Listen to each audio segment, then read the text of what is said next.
Hello, everyone, and welcome to a new episode of Constructive Criticism. I'm your host, Spencer, and I'm joined by my co-host, Michael. How's it going? It's going well, man. We are also joined by a special guest who I embarrassingly misspelled her name, Chantelle. Hey, Chantelle. Hi. How's it going? I'm good. Your name is spelled like a soup, and now I know that. Yep. Well, go ahead, Michael. Nothing to say on that. Nothing to say. No, misspellings happen.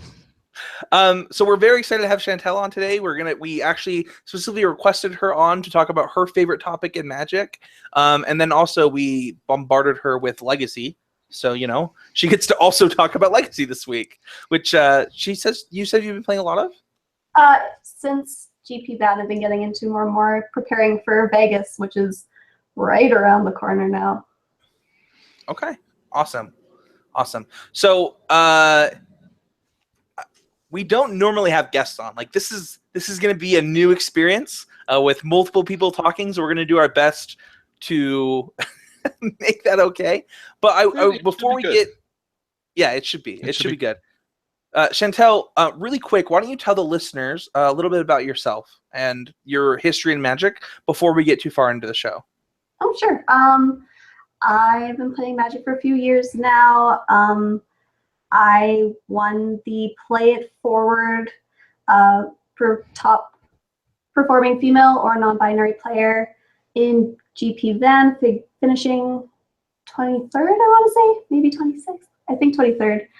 And since then, I've been doing a little bit of writing for Hipsters of the Coast and a little bit of writing for Mana Deprived, which is a Canadian content site because I live in Edmonton, Alberta, Canada. Awesome. And KYT is a huge friend of the show, so he's actually the owner of that website. Was that your first finish for Pro Points? Hey, yeah, it was. It was super awesome. exciting. Congratulations. Oh, thanks. Was that a goal of yours going into the year, or was that a goal of yours in recently, is to try and get those Pro Points? It's definitely something I've been working towards since the launch of the Play It Forward top female or non-binary finisher prize / organization. I had definitely had my eyes on it going into Grand Prix Vancouver, and I think it definitely drove me to a 6-0 record on day 2. Awesome. Well, congratulations on that, and we are so excited to have you. So let's get right into the show. So this week we forgot to say thank you to all of our patrons last week. So I just want to take a moment to do that.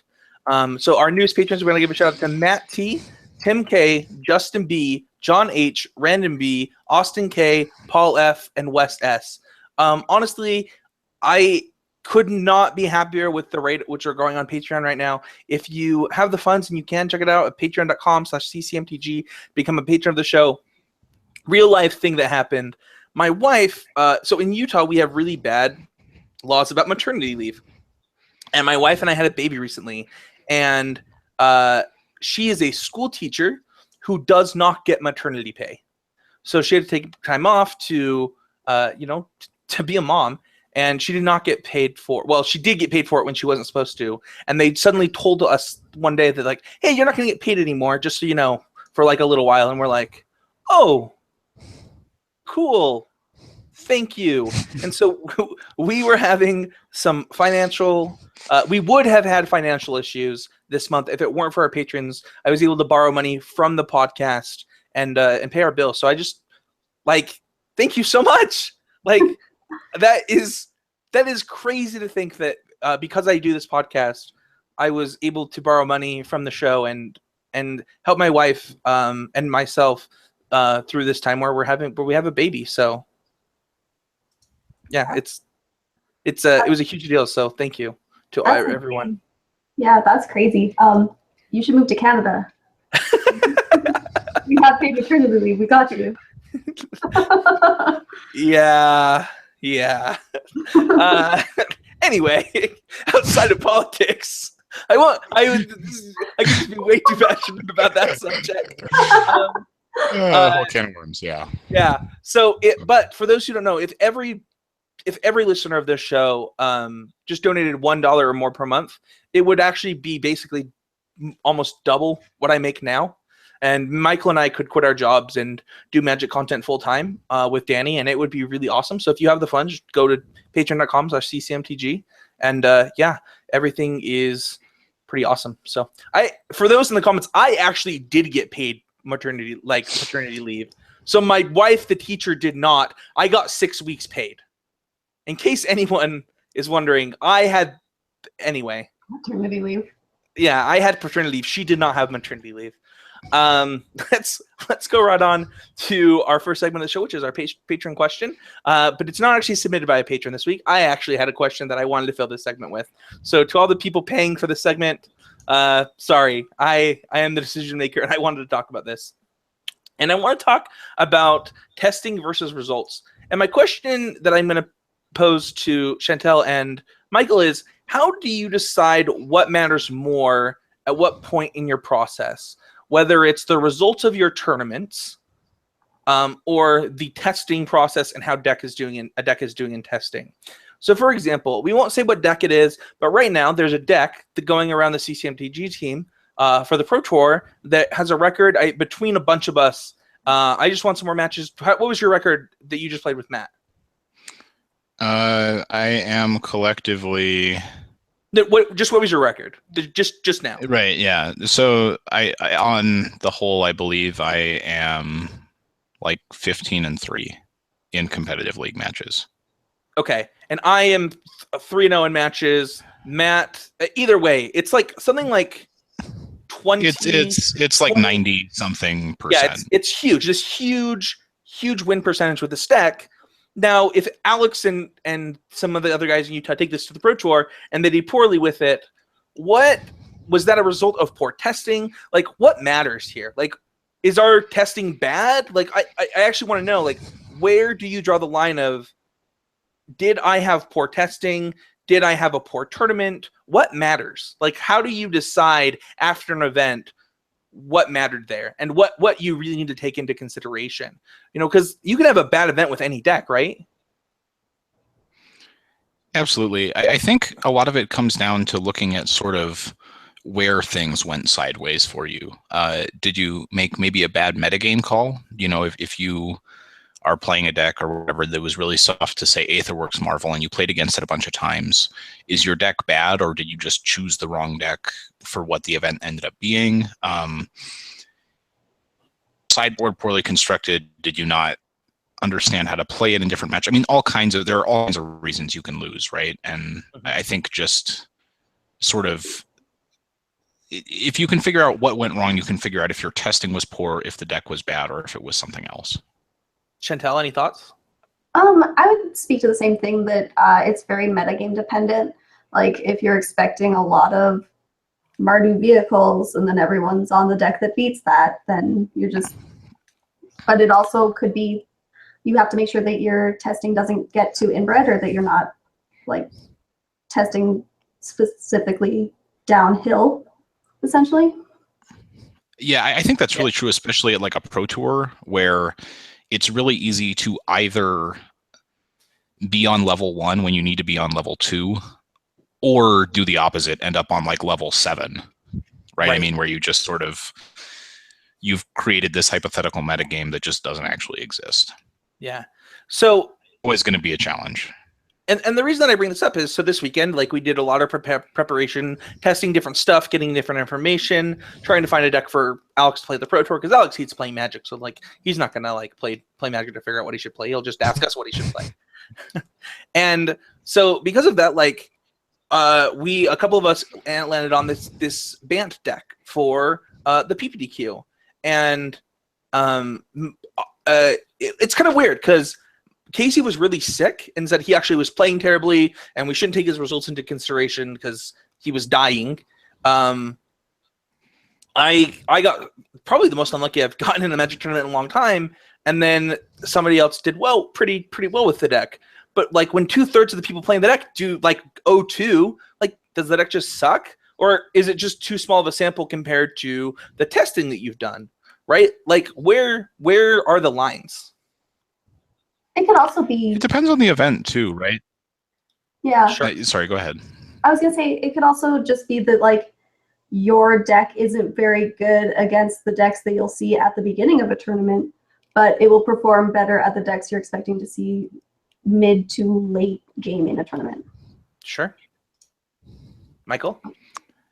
Yeah, I think that's definitely true. Sometimes you can sort of like have a deck that's good for part of a projected metagame, but doesn't maybe hold up against all of it. I played Dredge at GP Vancouver and certainly felt like that was the case. Like if I'd been a little more or a little less fortunate early, things could have gone really badly.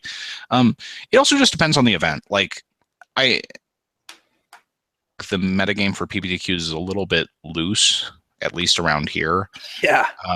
So sometimes like you can lose a match at a PPTQ and say, I don't think for the purposes of Pro Tour testing, I'm very interested in the results of that match. Exactly. This was my exact thought. Somebody messaged me. They're like, oh, since you and Casey did badly, do you think that your deck sucks? I was like, listen, West and I both lost to a deck that there's like we did 0 testing against, and that probably will not show up again for like the entire format. Like we lost to this really sweet Jund deck that we might not ever see again. And it's important that you take that into consideration when you're thinking about results. Otherwise, like if you throw away all of the work you've done for something minute, like you wasted a lot of time and resources. And it just depends. On the flip side, right? If you are playing another PPTQ where you expect the metagame to be similar, maybe you could say that deck isn't a great choice for that metagame. Sure. Yeah, if I expect to play against that Jund deck 100 times, probably never playing that deck again. So anyway, that was my question, and I just wanted to have a conversation around it. You can submit a question of the week by going to patreon.com/ccmtg or by becoming a Constructed Critic. If you donate $5 or more per month, we'll add you to the Constructed Critics group, and you can submit questions there, and we have a few there that we'll be using over the next couple of shows. You also are entitled to do the Deck Doctor segment every week, which is coming up in just a bit, so stay tuned for that. Let's go over. Don't forget to check out our sponsor at Oasis Games. You can check them out at mtgoasis.com. You can get 15% off of your first order by using the code CCMTG at checkout, and you can get 4% off of every order by using the code Would That Be Good. That includes, Canada. So if you are looking for a really good price on singles, go to Oasis Games, get 15% off. Use the code Would That Be Good. So check them out at oasisgameslc.com. They really are like an amazing place to buy Magic cards from. They have a great buy list. Like I would not let them sponsor this podcast if I didn't legitimately love that store. So check them out. Let's go into our next segment. Always improving. We believe that if you are not getting better, you are getting worse, and we want to be doing what we can every week to talk about what we've done to try and improve at Magic the Gathering. So, Michael, let's start with you this week. What have you done to try and improve at Magic this week? Well, I have been trying to do what I can to help the people around me who are playing this Pro Tour be successful. Just contributing in what way I can. So right now, that's just trying to gather more data. But basically happy to just do what is asked of me, because ultimately it's important that the people who are playing the Pro Tour are playing a deck that they want to play, regardless of what I think is good. And right. I think that's kind of the best. If you're happy with your own choice, then that's all you can ask for. Yeah, I think that one thing that I've learned in helping people test for the Pro Tour is that, oh my gosh, Matt, stop it. Chantelle, please do not give a shout out to the not mascot of this podcast. Anyway, where was I? I think that in my time helping people test for the Pro Tour, the important thing that you need to realize is that it's not your Pro Tour, and that your job is to help them prepare, not prepare yourself. And ultimately, the decision that they make honestly has zero impact on you.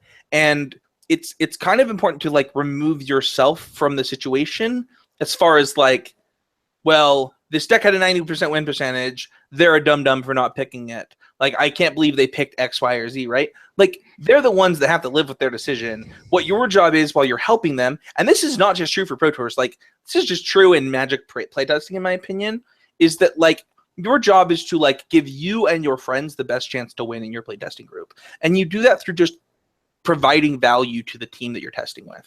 It doesn't matter what the end result of them playing, what deck they pick, like what your job is just providing the value. And awkward silence. Chantelle, what about you? Have you done anything to try and improve at Magic this week? I played a doubleheader PPTQ this weekend, both sealed here in Edmonton, and did a fair amount of prep going into it. And while my results weren't super great, I feel like it helped me get a little bit of a handle on the format, and I'm excited to continue rocking sealed, maybe some modal leagues, maybe some more PPTQs if I can. Do you feel like there's enough sealed content out there for the PPTQ grinder? Like, was it hard for you to find content or like information on sealed? I definitely think that there could be more. I actually am hoping to maybe write an article about it for Awesome. for more competitive purposes, just because I don't feel like I feel like there's an abundance of draft content, but for sealed, for things like GP Richmond, like it's not a very hot topic. It's true. I think sealed ends up falling in kind of an awkward space where like people don't talk about it as much because you're not playing it at the Pro Tour. And I think there's sort of I think a mostly false feeling that sealed is almost entirely about what you open. Mm-hmm. And it just puts it in a weird place where I agree. I would like to see more sealed content in general, because it's really useful to actually get to play with relative frequency if you would like to.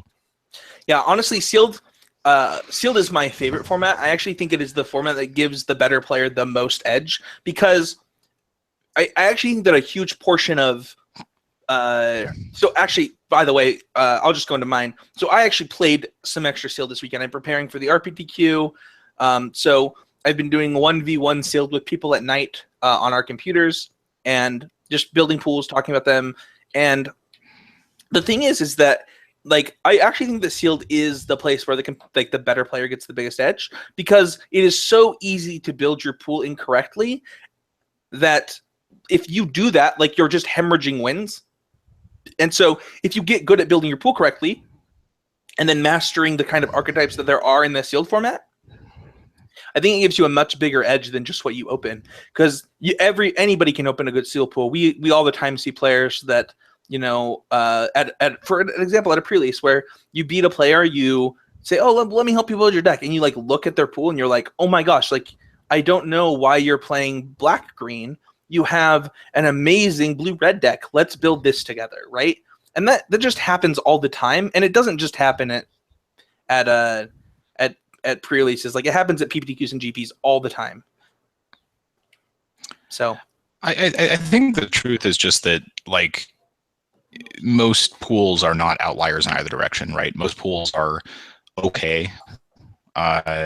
You know, and if you build play well and get a little bit lucky, they're good enough to win with. And you know, every mistake you make, be that in building or playing, hurts you a little bit. And every once in a while you will play against someone with a much better pool than you, but it's not like that doesn't happen in draft too. And it's not always in your control. I completely agree. Like it's just so easy to the thing is that Magic players really like to blame variance, right? Like they like to say, well, I lost because of X, Y, and Z that was out of my control. But the thing is so often the decisions that you make before you play your first land really are what impact whether or not you're going to win or lose that event.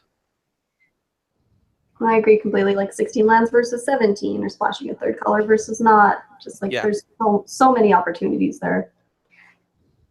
Yeah. Speaking of decks, let's go into our next segment where one of our listeners, who is a $5 or more patron, has submitted a deck for our deck doctor. So what we like to do is we like to read the deck list and then just talk about a few things. We like to talk about what we love, what we would change, where we think this deck stands today.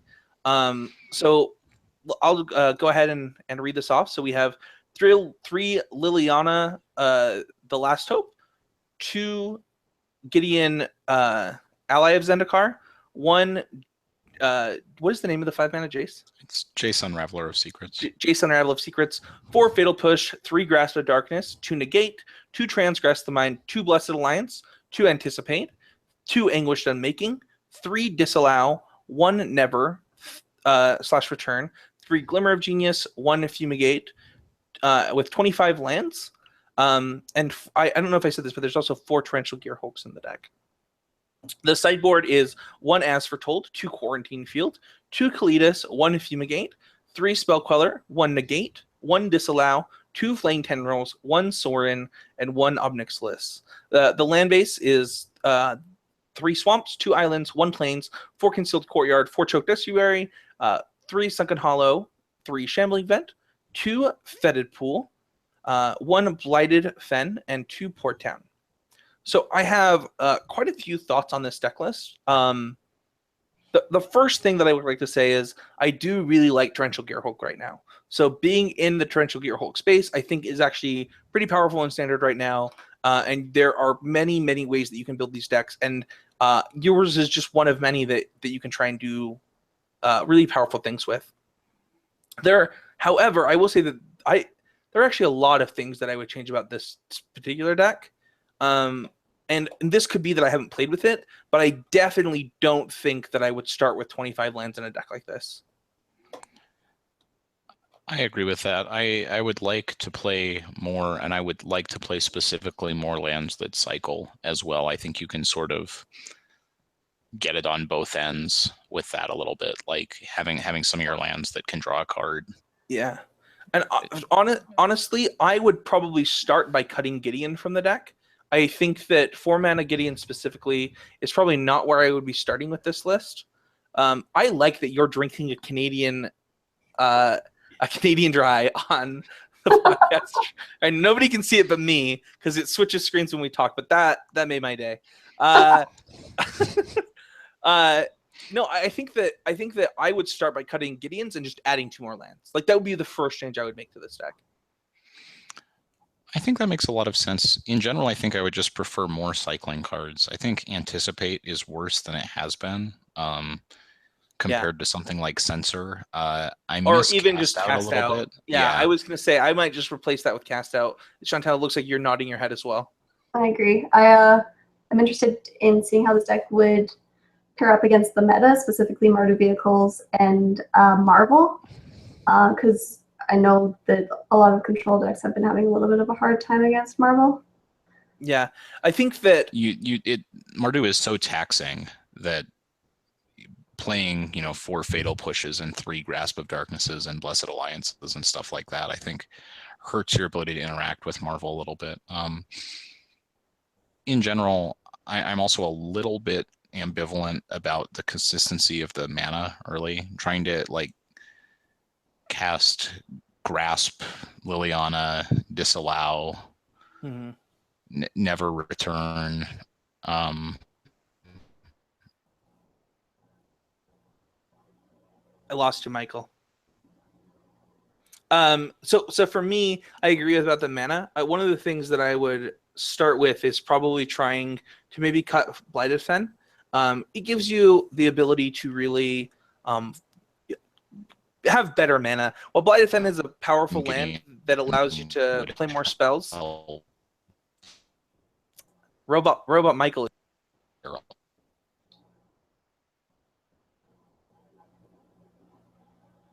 Nope. Are you there? Oh. Yep, and it looked like I lagged out here for a second, so I don't know if I am back or now. But I think we lost Spencer. Okay, well, I assume he will figure it out shortly. So when you're looking at this, what changes do you see that you'd like to make? Is there anything that sticks out?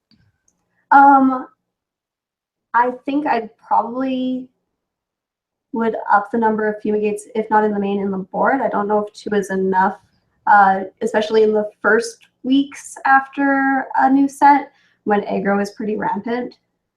I'd also be interested in probably some number of artifact or enchantment removal. The new cycling artifact enchantment hate might not be a bad call. Yeah, I've had that one be really good. I've been really impressed with that card.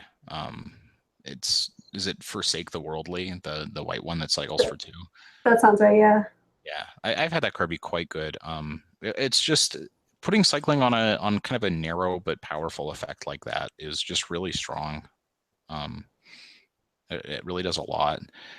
So, I mean, overall, I think that these control decks are reasonably well positioned right now, and it's just kind of a matter of how you'd like to build them. The trick is just trying to strike a balance between playing enough removal for the Mardu matchup, and then sort of enough ways to interact with Marvel, as well as then close the games quickly, right? I mean, because even if you counter one, they're still hanging around there. I wouldn't mind like testing out maybe Second Son or Rise of the Second Son in this list, just as a way to provide like a little bit of inevitability. Interesting. I think if you were going to go that way, I would also want to play more cyclers. Those are really strong together. Has been my limited experience. I like the sideboard though. I like having access to Kalitas for like zombies. I really like Spell Queller in the board of all these decks that aren't playing a whole bunch of creatures, where you expect to see less removal in the post-board games. I like Kalitas as well. I've been finding it's been very backbreaking against vehicles in my testing. Just runs it over. Yeah, it's certainly good. Just the lifelink is pretty powerful, and obviously, if they're trying to do, I mean, I know some of the zombie lists, if you like Kalitas into Sweeper, that's kind of the end of the game. And I think Flaying Tendrils probably makes at least some sense for the same reason. I don't know what As Foretold is doing there, but I like the ambition.